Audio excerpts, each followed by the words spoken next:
سب سے پہلے تعزیہ کس نے نکالا؟ امیر تیمور لنگ جو ہندوستان کا بادشاہ تھا، اس کا معمول تھا کہ ہر 10 محرم کو کربلا جاتا تھا۔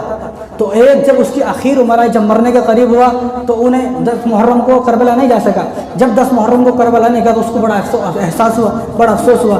تو اس نے لوگوں سے کہا 10 محرم تو ایسا چلا جائے گا کہ اس 10 محرم کو تو میں نہیں گیا، میں کیا کروں؟ تو لوگوں نے اس کو مشورہ دیا تم ایسا کرو، وہ جو امام حسین کا جو مقبرہ ہے، جو ان کی مزار ہے، اس مزار مبارک کی ایک تشریح، ایک نقل بنا لو، اپنے گھر میں رکھ لو، اس کو دیکھ لو، اس کو دیکھو تو یہ سمجھنا امام حسین کا مقبرہ دیکھ لیا۔ سب سے پہلے یہ کب؟ یہ 808 ہجری کی بات ہے۔ حضور صلی اللہ علیہ وسلم کو اس دنیا سے گئے ہوئے 800 سال کے بعد سب سے پہلا تعزیہ امیر تیمور لنگ نے بنایا۔ تو میں کہتا ہوں جو لوگ تعزیہ بنا رہے ہیں یہ امیر تیمور لنگ کو فالو کر رہے ہیں، تو تمہارا حشر بھی اسی کے ساتھ ہوگا۔ ایک لکڑی کو جس ہاتھ اللہ تعالیٰ نے قرآن کریم کے اندر فرمایا اتعبدون ما تنحتون، جس کو تم اپنے ہاتھوں سے بناتے ہو اس کی پوجا کیوں کرتے ہو؟ واللہ خلقکم ما تعملون، حالانکہ تم کو اور جس چیز کو تم اپنے ہاتھوں سے بناؤ اس کو میں نے پیدا کیا ہے۔ ایک لکڑی لی، اس لکڑی پہ ہرا کپڑا یہ کپڑا وغیرہ باندھ کے اس کو حسین سمجھ رہے ہیں، اس سے منتیں مانگ رہے ہیں، اور اس کے جو نیچے نکلے گا اس کی منتیں مرادیں پوری ہو جائیں گی۔ کبھی نماز پڑھنے کی توفیق نہ ہوئی لیکن تعزیہ نکالے گا۔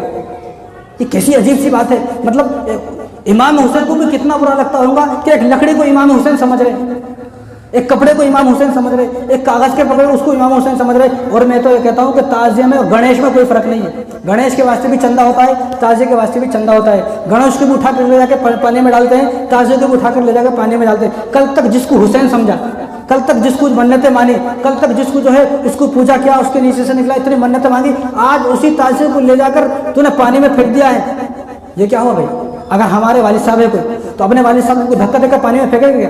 اب ہمارے والد صاحب سے بڑا مقام امام حسین کا ہے، تو جس کو امام حسین سمجھے اس کو پانی میں ڈال کے آئے۔ یہاں پانی میں پاخانہ ہے، پیشاب ہے، خنزیر پھرتے ہیں پانی میں، ایسے گندے پانی میں اس تعزیہ کو ڈال کے آئے جس کو کل تک امام حسین سمجھ رہے تھے۔ تو امام حسین کو کتنی تکلیف ہوتی ہوگی کہ ایک لکڑی کو امام حسین سمجھ رہے، ایک لکڑی کو۔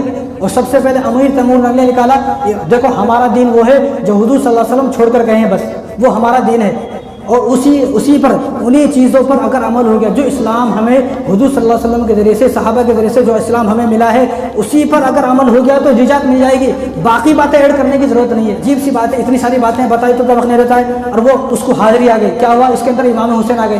جو آدمی کبھی مسجد میں نہیں آیا اس کے اندر امام حسین کیسے آ گئے بھائی؟ اور امام حسین اگر آئیں گے تو سیدوں کے اندر آئیں گے بھائی، اور جنت سے کوئی آدمی واپس نہیں آتا ہے۔ اس چرسی اور اس نے نشہ کیا ہوا ہے چرسی، میں تو کہتا ہوں اس لیے جو آدمی بولتا نا میرے کو حاضری آ گئی، کس کی حاضری؟ امام حسین کی حاضری آ گئی۔ میرے سامنے ایسا نہیں آتا، میں اس کو بولتا ہوں کہ بھائی تو وہ 72 کے نام، آپ امام حسین ہو، آپ کے اندر امام حسین آ گئے، تو آپ ذرا مجھے تھوڑی سی تکلیف کرے، جو آپ کے ساتھ 72 آدمی شہید ہوئے تھے ذرا ان کا نام بتا دیں آپ، بس اتنا سا کریں، آپ ان کا نام بتا دیں۔ اور آپ کے ساتھ جو آپ کے 9 بھائی شہید ہوئے، حضرت علی رضی اللہ تعالیٰ کو 9 بیٹے شہید ہوئے، آپ ان 9 بیٹوں کے نام بتا دیں، جب میں مانوں گا امام حسین آ گئے۔ کس طرح لوگوں کو بیوقوف بنایا جا رہا ہے، اور آگ پر چل رہے ہیں۔ آگ اور انسان کا کیا مطلب ہے؟ آگ سے تو شیطان بنا ہے، لگتا ہے اس کے اندر شیطان آ گیا ہے، انہیں چرسی بھنگڑی اور اس کے ساتھ جا رہے ہیں، اور اس کا اپنا ہاتھ رکھا رہے ہیں۔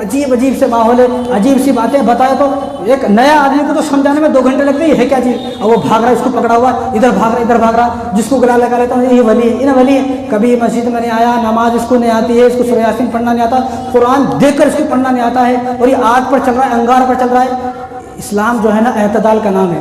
اسلام ایسا سخت مذہب نہیں ہے کہ آگ پر دوڑائے، اور اسلام بھائی نماز پڑھ کر اللہ سے دعا کرے، کتنی منت مانگنا آپ کو، روزے رکھ کے منت مانگے، قرآن پڑھ کے منت مانگے، اور مسجد میں آ کے دعا کر کے منت مانگے، کیسی منت ہے؟ ایک آدمی شرابی ہے، کبابی ہے، نماز پڑھ کے اس کو زمانہ ہو گیا، نماز نہیں پڑھا ہے، نہیں انہیں ولی ہے، آگ پر انگار پر جل رہا ہے، انہیں اس کے اندر حسین آ گئے۔ عجیب سی بات ہے، یہ مشرک و عقیدہ ہے۔